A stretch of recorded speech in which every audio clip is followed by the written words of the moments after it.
right. All right. Peter, welcome in Holland. Well, thank you. You had a good trip? No, it was a trip with more queues than I can remember. I drive through here because this is the route I take when I go to Denmark, back to where I come from. Okay. And the queues this time I think they were just about the worst I can remember. Oh, okay. So yeah, Okay. not great, but we got here. Okay, that's the most important. Which is, well, of course, otherwise I wouldn't be sitting here now. That's for sure. Okay. No. So Peter, for the viewers of the video that don't know you, can you introduce yourself? Tell us who you are. Well,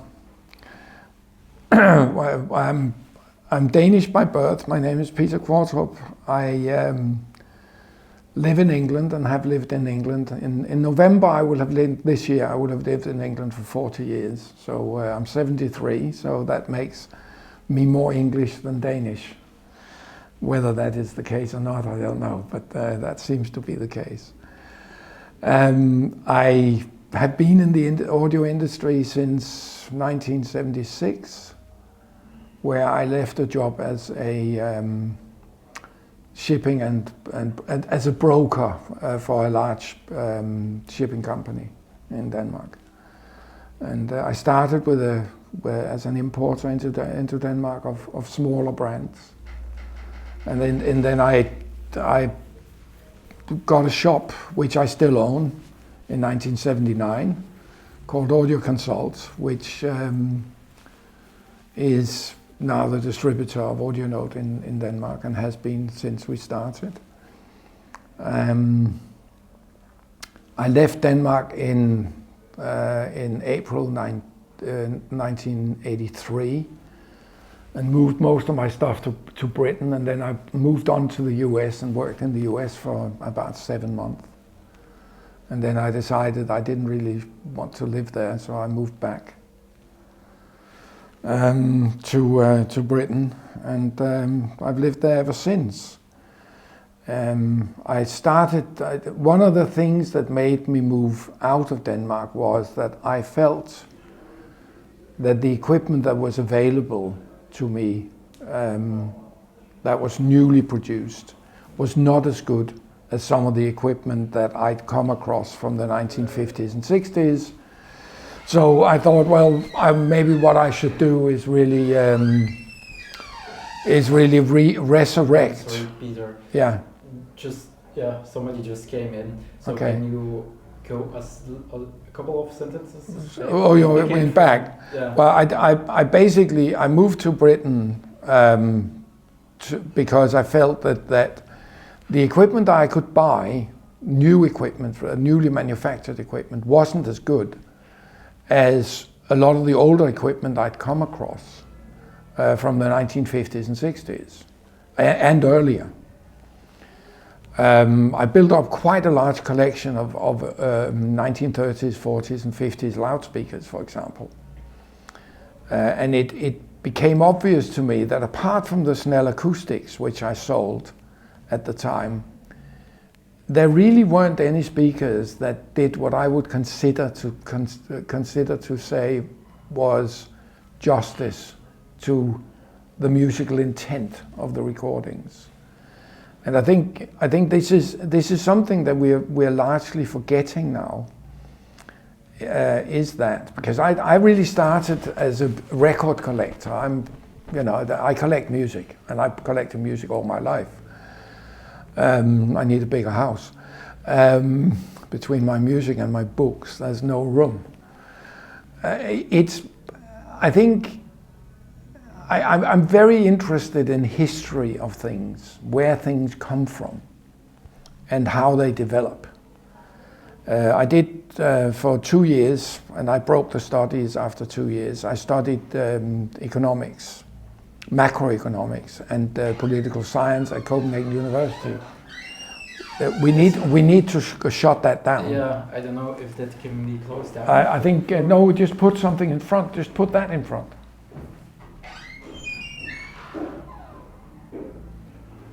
Well, we can either do that, yeah, put that in front and so on, because people don't know.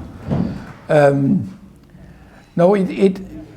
Yeah, I'm sorry, we first have to wait. Yeah, no, that's fine. No.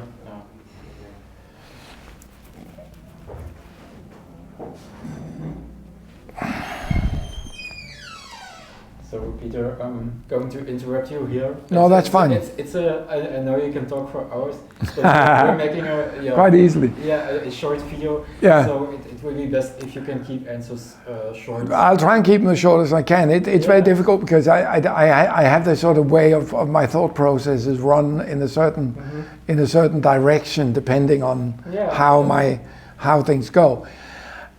I decided. In '84, a friend of mine came over from Sweden who was an electronics engineer, and that we should start making valve amplifiers. So we started a company called Audio Innovations and started making valve amplifiers. All the valve amplifiers that were on the market at the time, like Audio Research, Esoteric Audio Research, Conrad Johnson and so on, were quite expensive. And in my modest opinion, not particularly good. So I've always been convinced that we could do better. So we started making a simple EL34 with a preamp called the Series 800, and that did moderately well. Then I thought, well, I'd collected, when I was in Denmark, I had a collection of old integrated tube amplifiers. Amongst a couple of them, amongst those were from Japan, from the late 60s, early 70s. But most of them were American, Fisher, Sherwood, a couple of British ones, Leek, and one or two others. So we thought, well, we'll try and make a cheap, integrated valve amplifier. So we designed an amplifier that ended up being called the Series 300. And that was about 10 watts, 10 watts. Sounded pretty reasonable. Didn't sell very well. People were not buying 10-watt amplifiers at the time. So we thought, well, we better make something a bit more powerful, because most speakers that were around were quite inefficient. So we made an EL34 amplifier called the Series 500. And that sold really well. I mean, incredibly well. We couldn't build anywhere near what we could sell. Then in '91 I sold Audio Innovations and started, I'd worked with Audio Note in Japan for many years by that time. And I felt that we'd started selling triode amplifiers. Peter, I'm sorry. No, it's fine. It's fine. Yeah, I mean, the thing is, it depends on how much of the history you want, but it's also, I think what the question should be.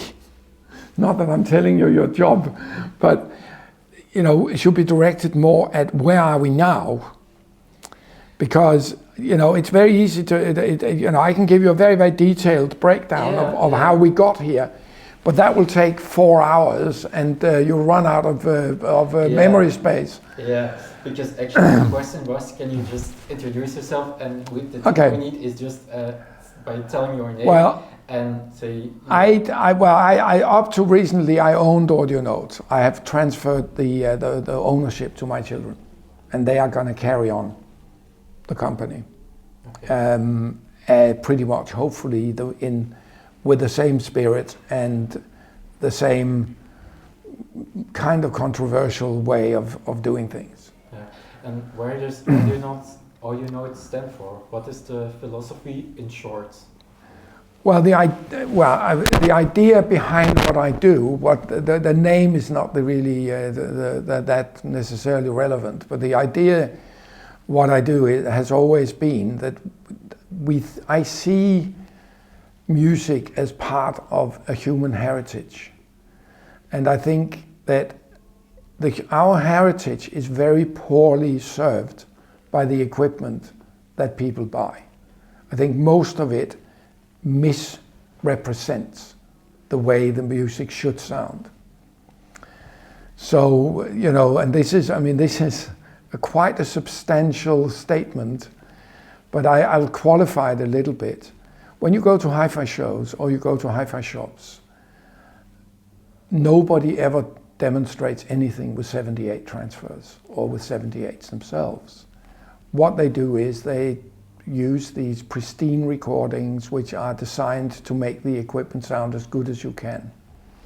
The problem with that is the music, most classical music, which is my main area of interest, a very large part, if not the overwhelming majority of interesting music, sits on 78s.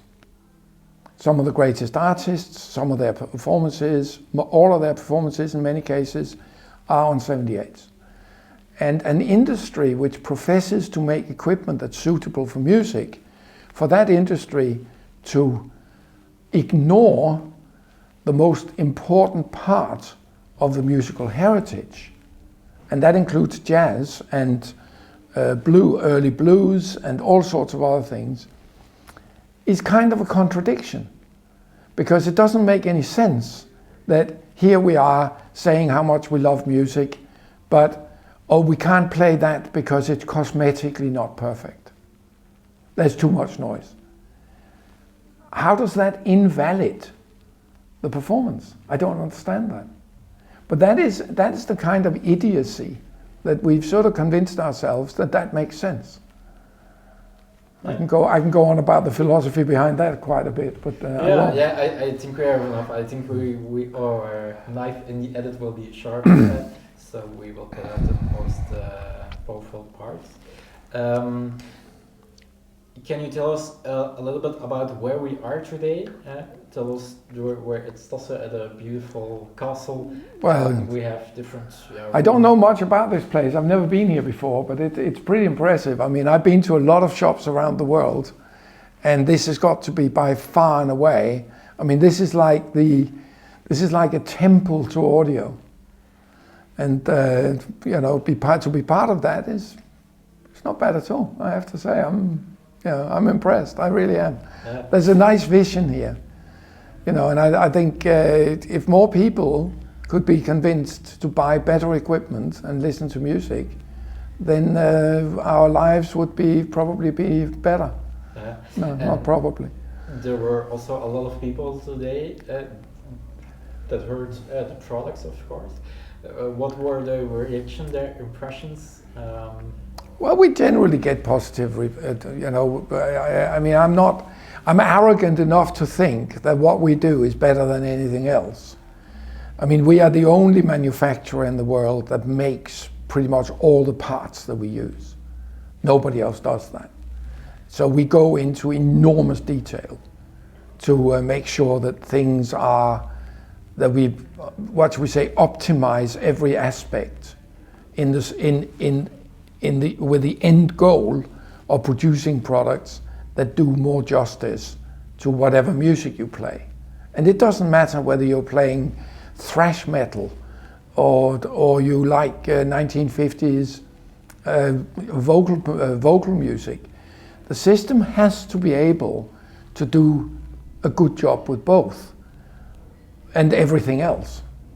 And the fact that so much equipment cannot do that, I think it clearly shows that there is a problem in the way that we produce the equipment. It's and one of the aspects that really catch my eye while making all the video footage today is that not also on the musical side of things everything is matched up, but also the design of the products is also beautiful. Well, I don't know whether about beautiful. I mean, I come from Denmark where we design things, and this is the home of Bang & Olufsen. I think aesthetically, what we've done, or what I've done, and this is deliberate, is that you can buy products that come in the same box, and they pretty much look the same. And the idea is to say, the message, if you can say that, is that content matters, the externals don't. You know, and it is one of the biggest problems we have with modern society is that we're very superficial. We look at things, and then we make then that gives us an opinion about what the content might be. So if you package a load of rubbish in a nice box, then we assume that the content is a reflection of what's on the surface. And of course, nothing could be further from the truth. You know, I would rather sell hi-fi in an apple crate and have good content and not very good looking surface. Actually, what we've done is create a product line which is based on how the car industry does things. You know, I'm a big student of the car industry, and I'm a big fan of a man called Ferdinand Piëch. And he introduced a system with platforms when he started at Volkswagen. Actually, he started it at Audi, but when he became head of Volkswagen, he did a speech where he explained the platform system. And this is what we use. We have chassis, and each chassis is a platform. And then we put better and better things in each platform in order to to demonstrate. And this is why we grade our products in levels. So we have level 0, which is behind me, all the way up to level 6. So there are 7 levels. And each level has a discernible improvement in sound, even though the box looks exactly the same. And one of the advantages of having boxes that look exactly the same is that we have customers where the husband buys an M3 preamp and then he upgrades it to an M8. And his wife doesn't know because they look exactly the same. So he doesn't have any explaining to do. It's a bit different when you drive a C-Class Mercedes and then you buy an S-Class. The wife will go, well, that's not the car you left in this morning. What happened here? You know, oh, I just spent $100,000. Yeah. So that's quite good. Yeah. Anyway. It's a nice story. That will make it into the edit, I guess. Can you also give an overview of the product segments that you are active in? Well, we make the complete system. I mean, we make absolutely everything from the stylus cartridge. We commission the diamonds in the diamonds. We don't make the cheaper cartridges ourselves. They're made by another company, but we supply the suspension parts and we supply the cantilevers. The rest is then assembled elsewhere. We make our own tone arms, which are designed and made in-house. We make our own turntables. The cheaper turntables are based on the system deck, which were designed by Peter Qvortrup. The more expensive turntables are 3-motor turntables. The idea comes from Void, but the actual design is mine. I'm not an engineer, but I do design things, although you can argue whether that's design or whatever.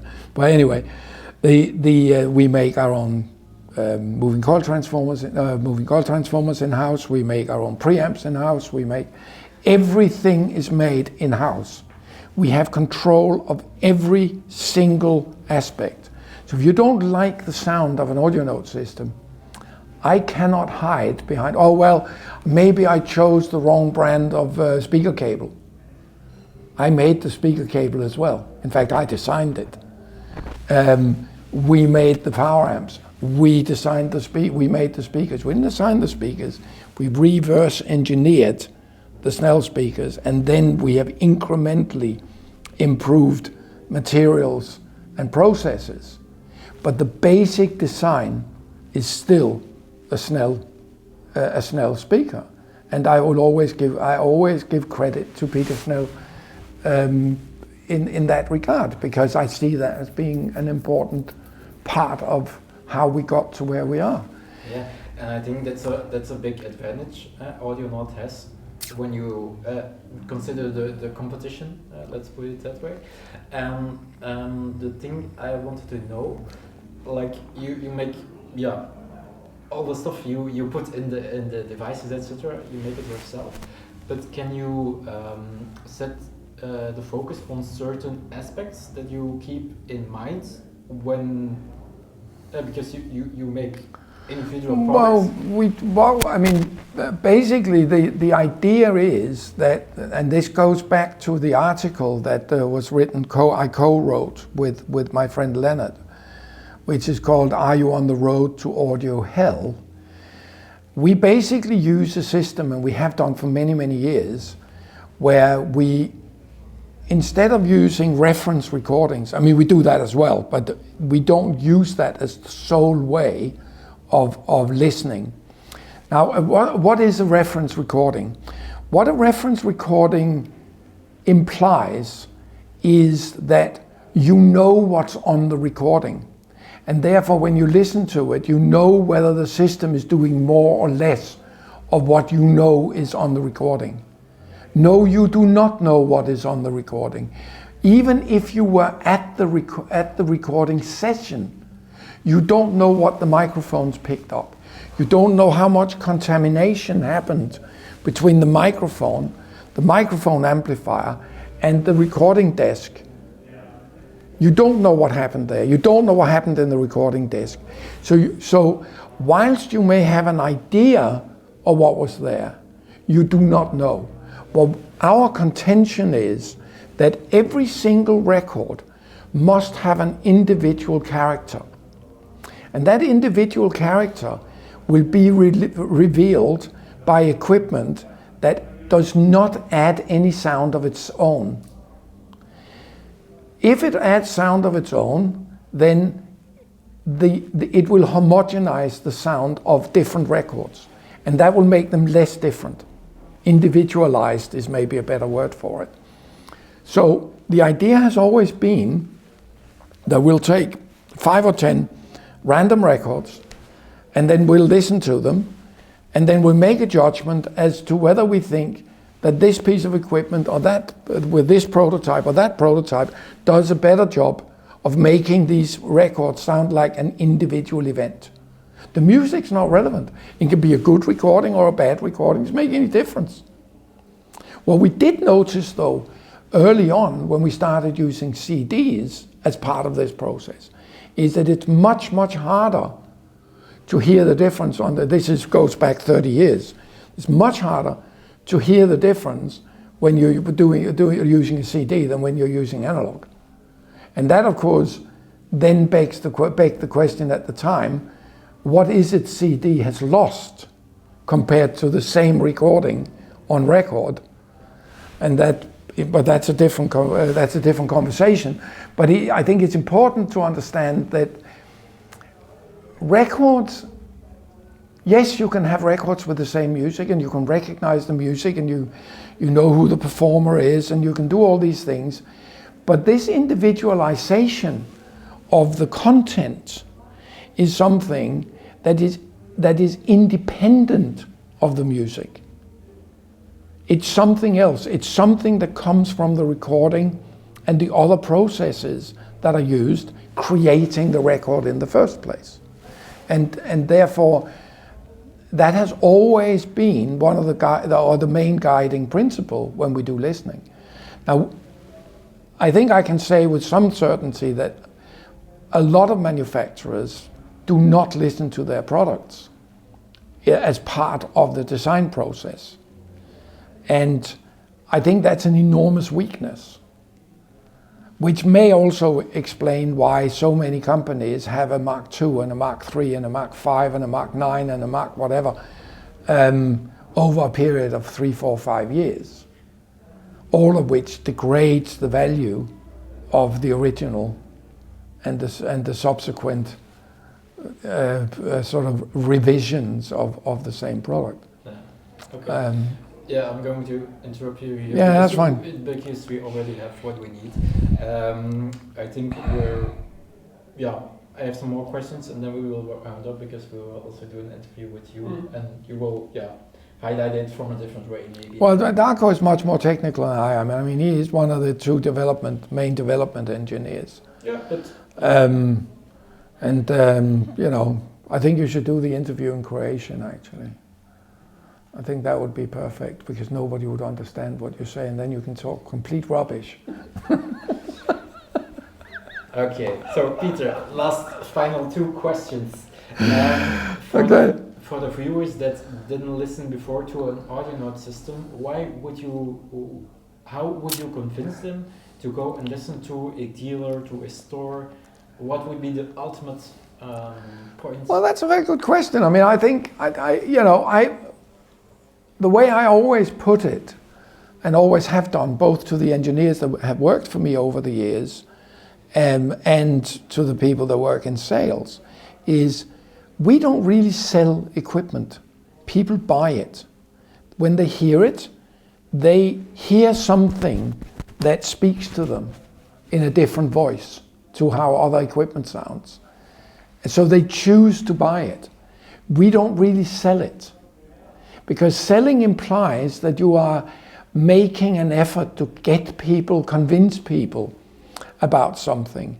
And I think I've always thought that that was wrong. I mean, there's nothing that I resent more than walking into a showroom and somebody tries to sell me something. I hate that. I walk out of the shop immediately, you know. And so I think it's very important that in the entire process of conceiving products, you create the product with the idea that it talks to that there is a certain voice within it, or within the music it reproduces, that talks to people. And it's not everybody that hear that, and that's fine too.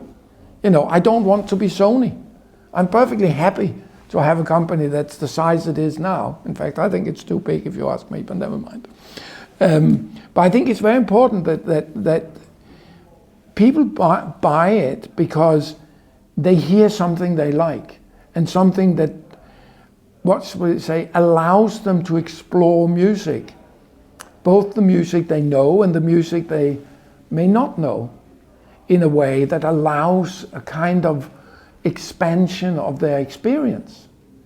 And you know, if we have achieved that, then I'm very happy. Okay, you know, that's great. What more can I say? I can say plenty more, I can assure you. Okay, and then the last thing we need is just an introduction, because you are the owner of Audio Notes, right? I was the owner of Audio Note. My children are now the owner of Audio Note. Oh, okay, so you're the person who started... Audio Note started in Japan, and there is a somewhat controversial history of that, which is whatever it is. But I worked with the Japanese for many, many years, and there was a transfer at some point of the name, which allowed us to continue to use it. And when the Japanese broke away from us in the late 90s, then we offered them the name back, but they, registering trademarks is extremely expensive. And when you register a trademark in 70, 80 countries around the world, you've spent somewhere in the region of €250,000. And you don't just hand that back. Can I have my money back, please? So that was an issue at the time. You don't have to put this in, but you can if you like, and you don't have to. Yeah. But basically, Audio Notes in Britain started in '89. And the idea was that we would make the lower end products in order to, build a broader market and build a brand because selling products that are €100,000, it's very interesting. But it doesn't, I'm very democratic in the sense that I think that the enjoyment of good things shouldn't just be for people that have a lot of money.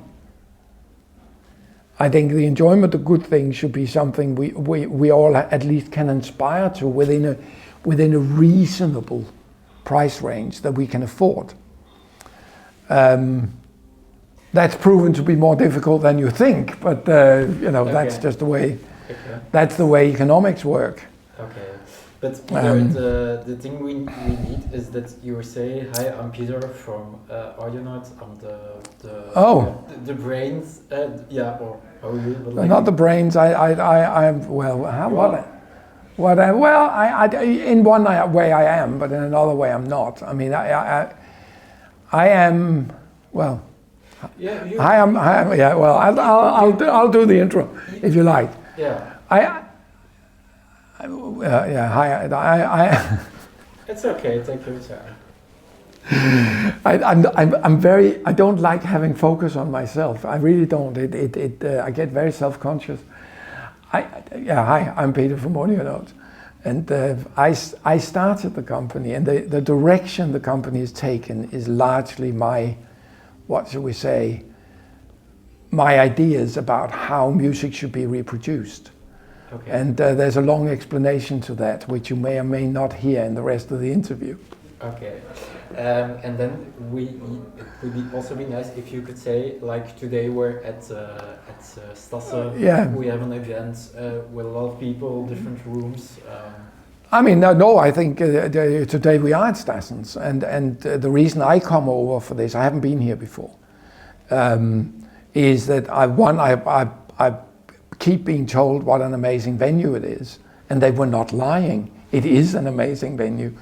And the other thing is that I am coming to the end of my career doing this, and there are certain things that I think I should sort of take part in as part of that, and this visit is one of them. We are introducing the field coils, which is the culmination of many years worth of work on loudspeakers, and most of that work is my work. The field coils are not. They are Andy Grove's and Andy Whittle's work.